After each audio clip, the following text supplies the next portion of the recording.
Il y a des moments dans la vie où on a l'impression qu'il nous manque quelque chose. On regarde autour de nous et on voit des personnes qui semblent avoir une vie meilleure que la nôtre. Plus riches, plus intelligents, plus chanceux, plus heureux. Ils ont moins de problèmes que moi. Leur vie semble plus facile. Moi, j'ai pas le boulot, pas la femme ou le mari que je voudrais. J'ai pas l'argent, pas la reconnaissance, pas la santé. Mes parents ne m'ont pas soutenu. J'imagine que ça t'est déjà arrivé aussi, que parfois tu en souffres. Tu souffres de ce que tu n'as pas, de ce que tu as perdu, des séparations, des échecs, des regrets. Tu souffres de croire qu'il te faut plus.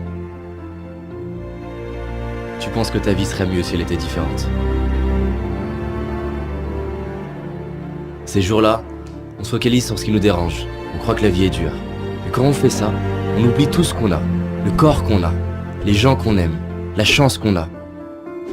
Alors oui, nous pourrions certainement avoir plus. Oui, il y en a qui ont ce que nous voudrions. Mais ouvrons les yeux. À l'époque, les rois auraient payé des fortunes pour avoir accès à ce qui nous semble banal aujourd'hui. Rien que pour avoir la chance d'accéder à Internet par exemple. Alors regardons autour de nous. Que ce soit la splendeur de la nature, la beauté d'un regard, les chefs-d'œuvre créés par l'homme. Mon propos n'est pas de te dire que tu dois être heureux. Je nous souhaite simplement de nous rappeler de ce que nous avons déjà dans les moments où on l'oublie. Est-ce que tu savais que lorsque les astronautes vont dans l'espace, ce ne sont pas les autres astres qu'ils regardent, mais notre planète. Ils se retournent vers la Terre. Des larmes coulent sur leur visage. Ils voient l'humanité comme ne formant qu'un. Plus de barrières, ni de frontières. Si je te parle de ça, c'est parce que près de 50 études très sérieuses sont arrivées à la conclusion que la pratique de la gratitude est un des moyens les plus efficaces pour notre bien-être. Tu as certainement déjà remarqué comme on se rend compte de la valeur des choses une fois qu'on ne les a plus. Alors c'est ça la solution? Il faut perdre ce qu'on a pour l'apprécier? Imagine que là, subitement, tu perdes la vue, tu n'entends plus, ou que tu perdes ce que tu aimes le plus. Comment te sentirais-tu? Et imagine qu'un an après, on t'annonce que tu les retrouves. Sincèrement, ce serait pas le plus beau jour de ta vie?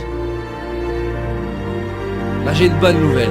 Ce que tu aurais cru perdre, tu l'as aujourd'hui. Alors stop à tous ces mensonges qu'on ose croire. Stop aux regrets qui me font croire que c'était mieux avant.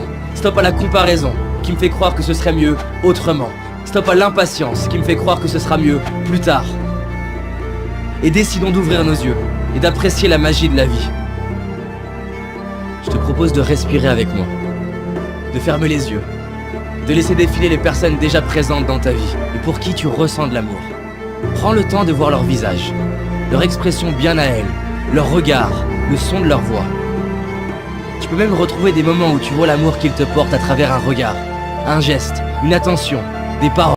Tu peux toi-même voir ou sentir ces moments dans ta vie où ton cœur était rempli d'amour à la vue d'une personne, d'un paysage. Retrouve comme ça te fait du bien de sentir cet amour qu'il y a déjà en toi. Tu peux ouvrir les yeux et sache que tu mérites de t'aimer tel que tu es. Et que tu le comprennes ou non, tu es aimé toi aussi. Et réaliser ce qu'on a, c'est honorer ceux qui ont été présents pour nous. C'est honorer les personnes qui nous ont inspirés. Les artistes, les professeurs, les architectes, les écrivains.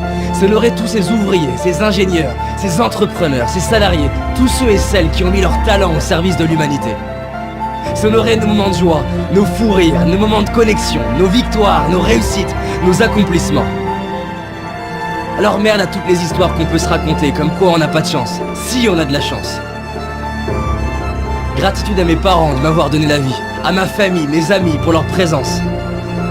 Merci à la magie de la vie pour la perfection de mon corps, à mes yeux pour me permettre de voir tant de splendeur, à mes oreilles pour avoir le bonheur d'entendre ces superbes musiques, à mes mains pour toucher la vie, sentir la peau de la personne que j'aime, à mes pieds, à mes jambes qui me soutiennent depuis le début et me permettent de marcher, de courir, de danser. Tu n'as peut-être pas tout ce que j'ai cité, mais tu en as au moins une, et rien que celle-ci, combien elle vaut? Il y a aussi toutes ces choses qui peuvent nous paraître banales et qui pourtant sont si précieuses. Gratitude d'avoir l'eau courante, l'électricité, un toit, des vêtements. Gratitude aux réalisateurs pour leurs films qui nous touchent et nous font vibrer, à ces sportifs qui nous inspirent et nous donnent envie de nous dépasser.